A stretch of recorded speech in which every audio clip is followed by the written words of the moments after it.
viewers, meron tayo ditong bagong product ni Dowha. Ito po si Dowha Hero Dual D1. So yun guys, no, si Hero Dual D1, naka Wi-Fi 6 na siya. Wow, Wi-Fi 6 and 2.4G and 5G connectivity na siya, no? Yung mga old model kasi natin na Wi-Fi CCTV, ang connectivity lang nila hanggang 2.4 lang. So ito ngayon si Hero Dual D1 is kaya nang kumonect up to 5G. Mas malakas ang signal niya kaysa sa dati. So yun lang, yun yung kinagandahan niya dito. Yan. So i-unbox po natin siya, no? And sabihin po natin sa inyo isa-isa ang mga specification ng CCTV na to. Once again, magandang araw, magandang buhay mga ka-viewers. Ngayon, hawak ko po ulit ngayon si Dowha Hero Dual D1. Ito po yung bagong product ni Dowha ngayon, no? I-unbox na natin siya. Pakita ko sa inyo yung mga inclusion.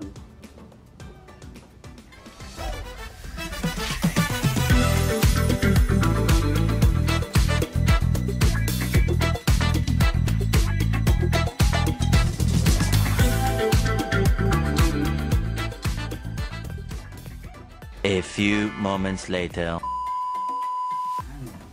Oh, kita ko na kagad. Meron tayo ditong manual. Ito yung mga manual para paano siya i-operate, no? As you can see, no? Bagong-bago, brand new. Naka-plastic pa. Yan, oh. Dual camera na siya.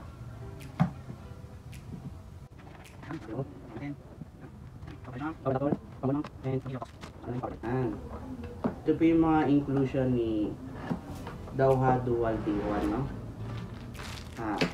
Kagandahan na ito is 2 camera na siya. Ngayon, nasa sa inyo na yan kung paano siya i-fix sa position. Pwede siyang gamitin sa mga tindahan, mga grocery, or kahit sa loob ng bahay, indoor. Ngayon, pwede mo siyang i-set kung saan naayon yung kagustuhan mo i-set yung camera ng itututok mo. Pwedeng isa nasa left side, ito nasa right side. Or pwede naman dalawa. Depende yan sa gusto mo. Tapos, accessible na rin siya through phone application. Pwede mo siyang i-access, pwede mo siyang i-control kung saan mo gusto makita yung camera niya. Ngayon, si Dowha Dual D1, meron siyang mga specs at mga kakayanan niyang makadetect ng hayop. Bawa, naka-install to sa store nyo, may hayop na pumasok. Madidetect niya yon, and may human detection na rin siya. Yung human detection, pag inon mo to sa inyong application through mobile phone, yung human detection niya, lahat ng taong papasok sa store nyo is susundan ng camera. Kung saan magpunta, madidetect niya yun, susundan niya yun. Kung papuntang kaliwa, susundan niya yun. Depende kung isi-set mo or hindi. Kasi pwede siyang naka-fix, pwedeng naka-on. Yan. Ganda pala na ito. So, meron na rin siyang sounds and light alarm. Ngayon, pag ito naka-on, like, wala nang tao sa store nyo. May pumasok na tao or ewan or whatever, is pag na-detect nyo to, iilaw to ng paulit-ulit at mag-a-alarm. So once na nag-alarm to, kung tulog man kayo or nasaan kayo, malalaman nyo at ma-aware kayong may tao sa store nyo. Smart dual light na rin siya. So sa gabi, nakikita nyo dalawa yung camera niya, dalawa din yung light niya. So malinaw na malinaw to.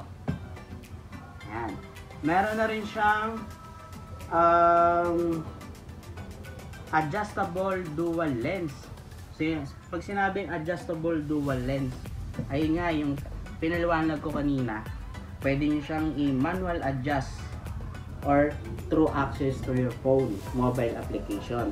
Magda-download lang ang application ni Dowha, tapos ma-access nyo siya doon. I-link nyo lang, babind nyo lang yung CCTV nyo. Tapos meron na rin siyang, ang storage niya pala is micro SD card. hanggang 256 gig ang kaya niya. So sa 256 gig, malaki-laki na rin ang masisave mo dun na recording. Pero huwag kayong mag-alala kasi sa 256 or below 256, yung recording save na is automatically ano naman yan, may erase tapos papapatungan ng panibagong recording. Kaya huwag kayong mag-alala kung full or hindi kasi may automatic naman siya. Okay? Tapos meron na rin siyang privacy on. Yung privacy on, ito maganda to para sa inyo to. Yung privacy on, ito yung pag nakita ni camera yung naglalaping-laping, ayan, automatically mag-off yung camera. Ayan, for privacy purpose lang naman siya. Pero depende pa rin sa inyo kung i-on niya siya or off. Ayan. Ayan, tapos si dual camera, meron na rin siyang two-way talk. Yung two-way talk natin sinasabi, eto yung naririnig mo yung nakikita ng CCTV. Or kung gusto mo, may operator ka doon sa CCTV mo, is pwede kang magsalita. Kausapin mo yung, diba, like yung husband mo or yung kamag-anak mo na nakikita kayo sa mobile phone na nire-record kayo. Like, pwede kayo mag-usap. Two-way talk na siya. May press ka lang dito. Ito. Yan. Once you press this, maririnig ka ng kausap ng naka-monitor sa'yo sa True Mobile phone. Yan. Tapos yung nagmamonitor naman sa'yo to phone is pwede rin siyang magsalita para marinig mo siya dito. So may built-in mic, may built-in speaker na rin siya. Yan. So ang kagandahan na ito, no? Dami palang speak ni Dual D1. Yan. Saan po ito mabibili? Sa Trebling Computer Solution. So may dalawang branch po ang Trebling Computer Solution. Meron po tayong Parañaque branch and Dasma branch. Pwede kayo mag-message siya through Facebook dito po, or pwede nyo pong tawagan itong mga number nito. Ayan. Ayan. So ayun nga mga ka-viewers, maraming salamat sa panonood sa video to, and please follow this social media account and click the notification and subscribe to more videos and updates. Maraming salamat ulit mga ka-viewers. Hanggang sa uli. Bye bye!